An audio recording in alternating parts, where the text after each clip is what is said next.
The most searched keywords section of Korea's portal sites is where you can get information about what's trending now in Korea.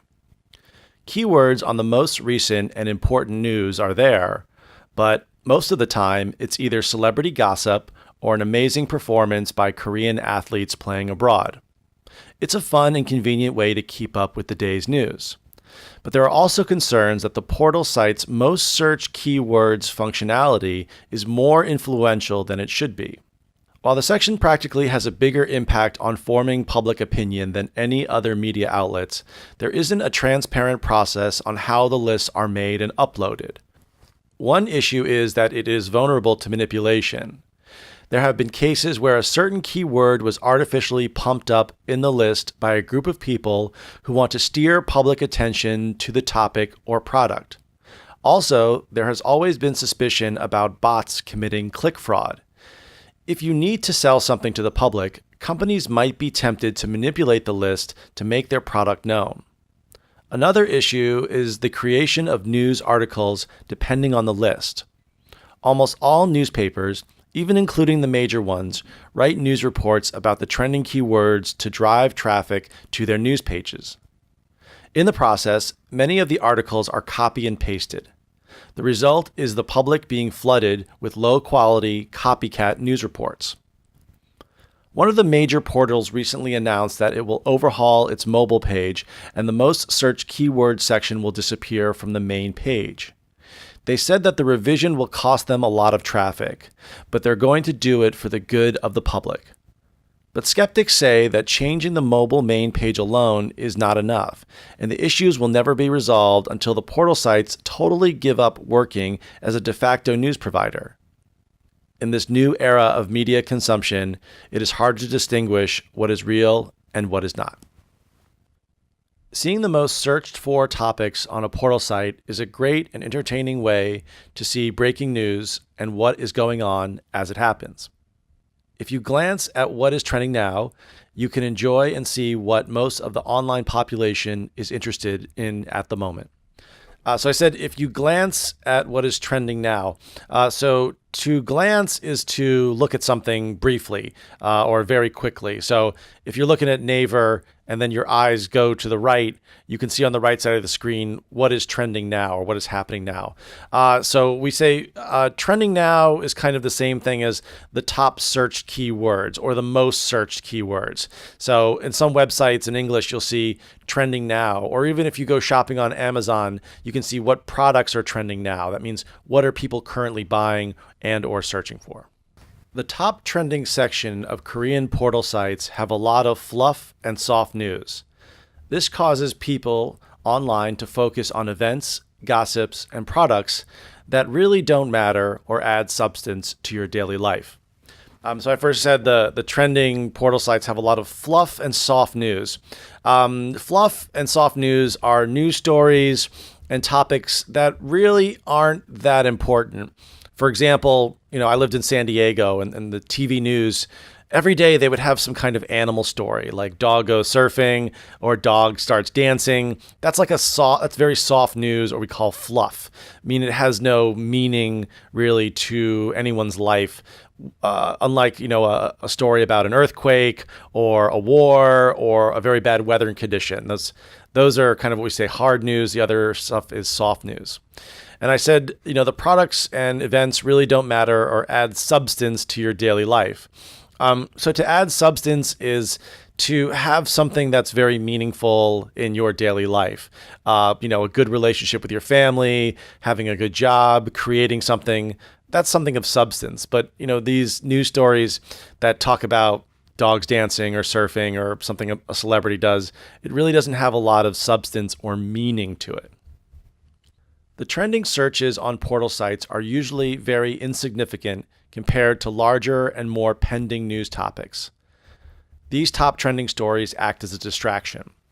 So I said the the trending searches are very insignificant. Means they don't have much significance. Again, they don't have much meaning. They're kind of very soft. They're not going to affect you in your daily life. And I said, compared to larger and more pending news topics, if something is pending, it's a little bit more urgent. Like I said before, if there's a big snowstorm coming in, that's kind of a pending issue. You should be prepared. Everyone should know about it. They should stay off the roads versus you see which celebrity got married or divorced. Public opinion can be influenced by postings that may use click farms to boost their visibility on the web. So I said they may use click farms. Click farms are these places, usually in South Asia, Southeast Asia, China, in poor countries where labor is cheap, where you have a huge room full of people on computers, and they're clicking on something that you would like to promote. So, if you have a coffee shop, ABC Coffee, you would pay these people, and every day these people would click on your website or your featured product, and that would raise the visibility online of your product. So the more hits you get, the more people see your product, and that's what might be happening right now with the portal sites. There are people and companies who may use bots to commit click fraud in order to get more hits and sway people's opinions. So, one way is, like I said before, you can use a click farm. Another way, you can use a bot to commit click fraud. Bots are these computer programs that automatically can click through a site or can raise a company's profile. So you don't need someone clicking the mouse every day. A computer program can do it. So it's called a bot. And then click fraud is when, it's not organically growing. A machine is actually doing all the clicks to raise a product or song or movie's profile online. And I said that they're going to get more hits and sway people's opinion. So the verb to sway is to kind of move back and forth. So if you're sitting in your chair, moving left and right, you're swaying. But to sway opinion means if you're thinking one way, this would kind of change your opinion to do something else. So if they're using this click fraud and you see that this product is trending, you may want to buy it because you think it's popular, but in reality, it's not. The Korean media has switched its focus from hard-hitting investigative journalism. They are now just concentrating on what is trending, writing poor quality reports, and hoping to get more clicks to drive traffic to their site. So I said they've switched from hard-hitting investigative journalism. So like we said before, soft news versus hard news. Hard-hitting investigative journalism is when a reporter sees something wrong in society and they go research a topic for weeks or months or even years, and they'll research it and work with other reporters and write a very thorough and long news report about a certain topic. And that's what we call, hard-hitting investigative journalism. But that's not the case anymore. And then in the second sentence, I said they're writing poor quality reports and hoping to get more clicks to drive traffic to their site. So nowadays, if you have a website or a company has a website, they measure the amount of clicks. So each time you click your mouse on something and go to a website, that's one click. So the more clicks a website gets, the more ad revenue it gets. So they can say, hey, look, our clicks are up 20% and you can get more money from advertisers to advertise on your site. And then so we use the verb to drive traffic to the site. So, before it's you go on a site, you click on it, someone's driving you or something's trying to get you to there. So you can drive a car, but you can also drive web traffic or drive clicks to a certain site or portal. The media landscape has changed to incorporate the most searched keywords to create clickbait. Once users visit these sites, they are met with articles that have little to no substance to them. So I said that they're the most searched keywords to create clickbait. Clickbait is or are news stories that you see the headlines and they look very, very attractive, so you want to click on them and visit them. So for example, before the show, I looked at some clickbait sites.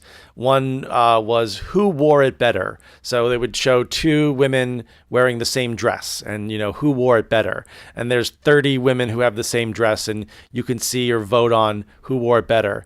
And then they'll have another thing, you won't believe what these child stars look like today. So they'll compare a young child star to a very old, ugly picture of the person now, or 7 superfoods to help you lose weight. These are kind of clickbait, addy type of examples. And then also now, in America, certain clickbaits are using the question mark at the end of a headline. So for example, like an asteroid will hit the Earth soon, question mark. So it's a question. It's not necessarily a statement, but people get scared. Oh, an asteroid's going to hit the Earth. So they'll click on it, but they'll just talk about, in October and April, there's more asteroid activity in the sky. It's nothing's going to hit the Earth and kill us all. But you clicked on it, therefore they were able to drive traffic to the site. And then I also said the articles have little to no substance to them. So if an article has substance, it has, again, meaning. It has something interesting, or you've learned something, or you've kind of formulated an opinion.